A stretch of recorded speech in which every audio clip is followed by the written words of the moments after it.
মায়ের ডাক ততদিন রাস্তায় থাকবে যতদিনও একটা হত্যারও বিচার বাকি থাকে। মায়েদের কান্না, মায়েদের ভিতরের হৃদয়ের যে রক্তক্ষরণ, তাদের সন্তানকে ফিরে পাওয়ার যে আকুতি, সেটা যে কত বড় একটা শক্তি, এই শোকটা একটা অনেক বিশাল একটা শক্তিতে পরিণত হয়েছে। যে মায়েরা, আমার যে বোনরা, আমার যে ভাইয়ের স্ত্রীরা, যে সন্তানরা আছেন, বিগত 15 বছরে আপনারা দেখেছেন নারীদের শক্তি কতটা হতে পারে। যতবার রাস্তায় গিয়েছি, যতবার পুলিশ ব্যারিকেড দিয়ে ধরে ঘিরে ফেলেছিল, সিভিল ড্রেসে ইন্টেলিজেন্সের লোকজন ঘিরে ফেলেছিল, একবারের জন্য মনে হয়নি আমাকে হয়তো ওখান থেকে ধরে নিয়ে যেতে পারবে। তারা এত বড় দুর্ভেদ্য প্রাচীর আমাদের চারদিকে সৃষ্টি করে রেখেছে। এটা যে কত বড় অসীম একটা সাহসিকতার কাজ।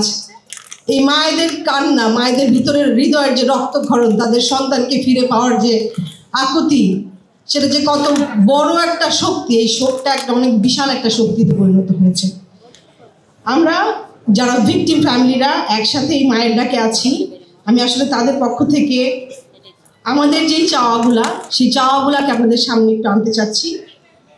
আমাদের গ্রুমের যে রিপোর্টকৃত ঘটনা, সেই সবগুলো ঘটনা যেন নিরপেক্ষ এবং বিশ্বাসযোগ্য তদন্ত শুরু করতে পারে, সেই জন্য যাতে রাষ্ট্রীয় প্রতিষ্ঠানগুলো পূর্ণ সহযোগিতা নিশ্চিত করে, আমরা সেই দাবিটা জানাচ্ছি। বাংলাদেশের একমাত্র স্মার্ট সিটি বসুন্ধরা এখন আরো নিরাপদ, আধুনিকতায় আরো এক ধাপ এগিয়ে। নিখোঁজ ব্যক্তিদের সন্ধানে আন্তর্জাতিক মানদণ্ড অনুযায়ী একটি জাতীয় মেকানিজম গঠন করতে হবে, যা নিরপেক্ষ বিশেষজ্ঞদের নেতৃত্বে পরিচালিত হবে এবং যাদের কাছে পূর্ণাঙ্গ এখতিয়ার থাকবে প্রত্যেকটা সিক্রেট ডিটেনশন সেলে যাওয়ার এবং সাক্ষ্য প্রমাণ এবং যত এভিডেন্স আছে সবগুলোর মধ্যে তাদের প্রবেশাধিকার থাকবে। যারা গুম ফেরত ব্যক্তিরা আছেন এবং নির্যাতনের শিকার যারা বেঁচে ফিরে এসেন, তাদের বিরুদ্ধে করা যে সমস্ত মিথ্যা এবং প্রতিহিংসামূলক মামলা রয়েছে সেগুলো প্রত্যাহার করতে হবে এবং রাজনৈতিক উদ্দেশ্যমূলক যে হয়রানির মধ্যে তারা আছে সেগুলোকে বন্ধ করতে হবে।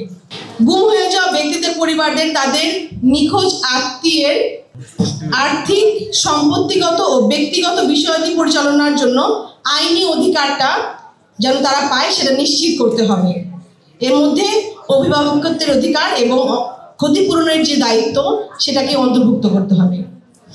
গুম থেকে বেঁচে ফেরা এবং তাদের পরিবারদের জন্য জাতীয় সুরক্ষা কাঠামো প্রণয়ন করতে হবে, যার মধ্যে থাকবে মনোসামাজিক সহযোগিতা, আইনি সহায়তা ও ভয়ভীতি প্রদর্শন ও নজরদারির মধ্য থেকে তাদের সুরক্ষার যে সহায়তা সেটা।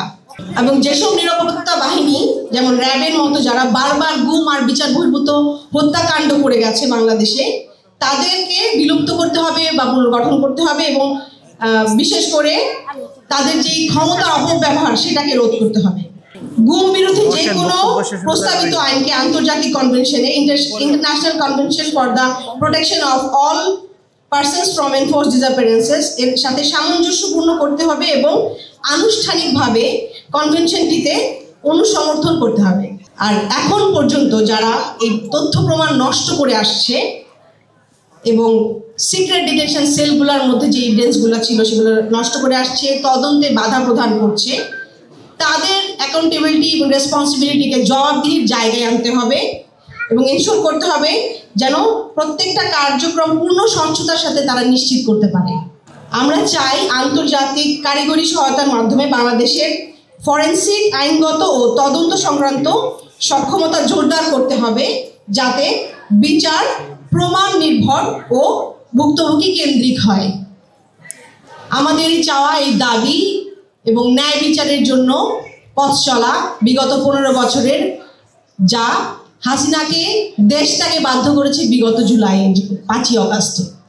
আমরা এই হাজারো ভাই যাদেরকে বলপূর্বক গুম করা হয়েছে, বিচার বহির্ভূতভাবে হত্যা করা হয়েছে, নির্বিচারের বুকের মধ্যে গুলি করা হয়েছে জুলাইয়ে, প্রত্যেকটা বিচারের দাবি জানাই এবং মায়ের ডাক ততদিন রাস্তায় থাকবে যতদিনও একটা হত্যারও বিচার বাকি থাকে।